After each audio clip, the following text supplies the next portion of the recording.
بسم اللہ الرحمن الرحیم۔ آج صبح تقریباً 11:30 پونے 12 بجے کے قریب سید منور حسن صاحب جو ہمارے بہت عظیم بزرگ اور امیر جماعت اسلامی رہے اور سرپرست تھے، ہماری تربیت کرتے تھے، سب کی فکری رہنمائی کرتے تھے، آج خالق حقیقی سے جا ملے۔ انا للہ و انا الیہ راجعون۔ اللہ تعالیٰ ان کے درجات کو بلند فرما دے اور اپنی بہترین ضیافت ان کی فرمائے اور ان کی حسنات کو قبول کر لے اور لغزشوں اور کوتاہیوں کو معاف کر دے۔ منور حسن صاحب طویل عرصے سے بیمار تھے، لیکن گزشتہ تقریباً 20-25 دن سے ان کی طبیعت زیادہ خراب تھی۔ وہ پارکنسن کے مریض تھے۔ ڈاکٹر اظہر چغتائی صاحب ان کی صحت کے حوالے سے آپ کو بتا سکتے ہیں، اور وہ پھر ہاسپٹل میں ایڈمٹ رہے اور پھر اس کے بعد جو ہے وہ ان کو وینٹیلیٹر کی ضرورت پڑی، وہ بھی ہٹا، آکسیجن وغیرہ دی جاتی رہی، لیکن آج صبح ان کا جو ہے وہ دل کی جو دھڑکن تھی، حرکت تھی، وہ بند ہوئی اور ان کو ایک اٹیک ہوا، جس کے نتیجے میں ان کا انتقال ہو گیا۔ منور حسن صاحب کی پوری زندگی جد و جہد سے عبارت ہے۔ طالب علمی کے زمانے سے انہوں نے اس راستے کا انتخاب کیا کہ جو ایک نظریاتی کارکن کا راستہ تھا۔ وہ نظریاتی کارکن جو سمجھتا تھا کہ زندگی میں اللہ رب العالمین کی بندگی کو صرف انفرادی طور پر ہی اختیار نہیں کرنا، بلکہ پورا معاشرہ اس کی بنیاد پر ہونا چاہیے اور نظام جو ہے وہ اللہ کے حکم کا قائم ہونا چاہیے۔ اسی لیے وہ اپنی گفتگو میں، اپنی تقریر میں ہمیشہ نظام کی بات کرتے تھے، نظاموں کی کشمکش کی بات کرتے تھے، تہذیبوں کی بات کرتے تھے، اور ان کا کینوس بہت وسیع تھا۔ اور سید ابوالعلا مودودی رحمۃ اللہ علیہ کے بعد اسلامی تحریک کی جو فکری قیادت کا فریضہ ایک طرح سے سید صاحب نے ہی جو ہے وہ ادا کیا، اور ان کے بڑے گہرے اثرات نہ صرف یہ کہ جماعت اسلامی کے اوپر بلکہ عالمی اسلامی تحریکوں کے اوپر بھی ان کے اثرات، ان کے فکر کے اثرات جو ہے وہ واضح نظر آتے ہیں۔ جہاں تک ان کی قابلیت کا، علمیت کا تعلق ہے، سب اس کے معترف ہیں۔ وہ ایک ابتدائی زمانے میں تو ظاہر ہے کہ وہ سوشلسٹ انقلاب سے متاثر ہوئے تھے،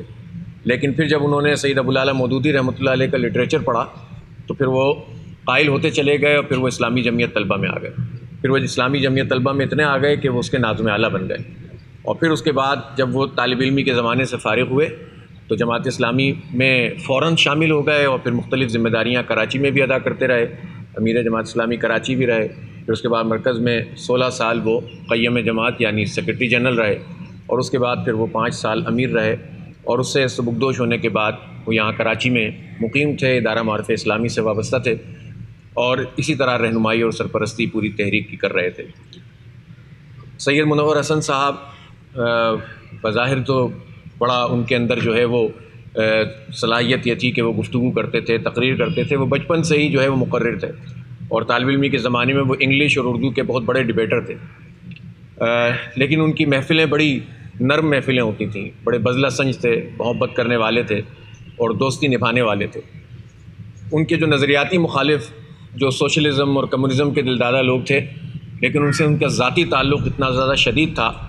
کہ محسوس ہی نہیں ہوتا تھا کہ اتنی بڑی مخالفت نظریاتی اعتبار سے ان لوگوں کے درمیان موجود ہے۔ منور حسن صاحب نے بڑی بڑی تحریکوں میں بہت کلیدی کردار ادا کیا۔ ہمارے بزرگ یہ بتاتے ہیں کہ جب یہاں قومی اتحاد کی تحریک پورے ملک میں چل رہی تھی اور کراچی ہی اس کا بہت بڑا مرکز تھا،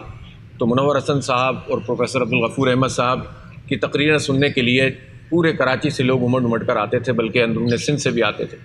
کہ آج جلسہ ہوگا اور وہ سنیں گے۔ یہی وجہ ہے کہ جب 77 کی تحریک کے دوران میں جب یہ الیکشن ہوا تھا بھٹو صاحب کے زمانے میں، تو پورے پاکستان میں سب سے زیادہ ووٹ سید منور حسن صاحب نے حاصل کیے تھے۔ منور صاحب آمریت کے خلاف تھے، منور صاحب آزادی رائے کی بات کرتے تھے، وہ جمہوری قدروں کی بات کرتے تھے،